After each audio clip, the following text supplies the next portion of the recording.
Amiche e amici, buon pomeriggio e benvenuti a Merate per il match tra Sainz Milano e Futsal Cesena. Smista il pallone al compagno, siamo già dall'altra parte, attenzione, Solosi deve già intervenire sul tiro ravvicinato di... Intanto vediamo Wilde dall'altra parte, subito palla fuori.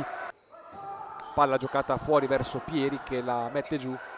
Ora un'altra giocata e la palla finisce in rete, passa in vantaggio il Futsal Cesena con questo sinistro di Traversari che è stato anche deviato da un giocatore del Sainz Milano.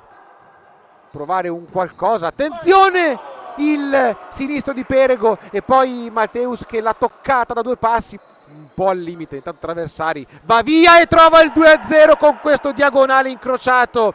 La doppietta del numero 14 raddoppia soprattutto il Futsal Cesena che a 11:37 allunga. Quindi siamo già dall'altra parte con Marazzi. Milani va via con un numero, Riccardo Milani, attenzione, poi la mette in mezzo Marazzi poi la tocca ancora per Wilde, non è finita e arriva il gol di Wilde e poi indica ai suoi tifosi la rete del Sainz Milano che dunque dimezza lo svantaggio a 6:57 dall'intervallo. Si è svegliato ora. La palla adesso però con la ripartenza di Hakimi, va via da solo, Hakimi col sinistro e fa il gol del 3-1, la rete di Youssef Hakimi.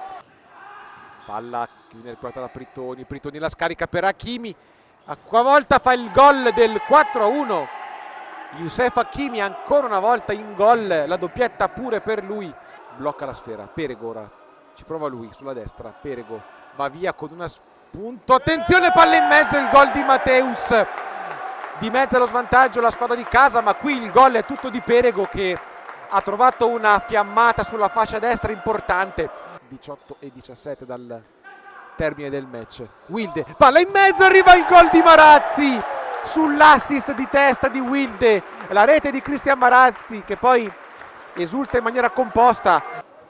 Palla per Traversari, gli ruba palla Wilde, attenzione Wilde, la mette dentro, il gol del 4-4, pareggia il Sainz Milano a 15:25 dalla fine, la doppietta del brasiliano e il gol che rimette in parità questo match.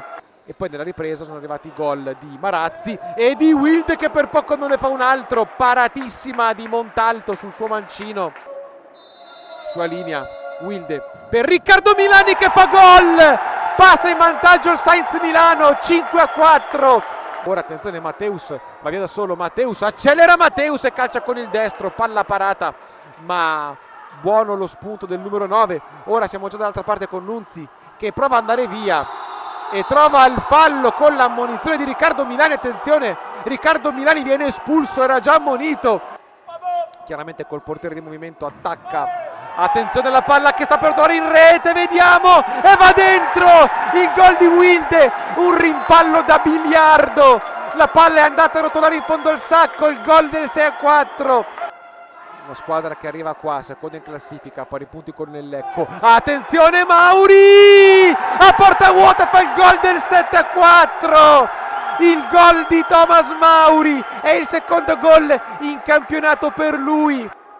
Prova a fare il gol che riaprirebbe tutto, Solosi para il tiro di Gardelli e ora viene fischiato il calcio di rigore per il Futsal Cesena. Va a occupare tutta la porta ma non riesce a fermare il tiro vincente di Youssef Hakimi.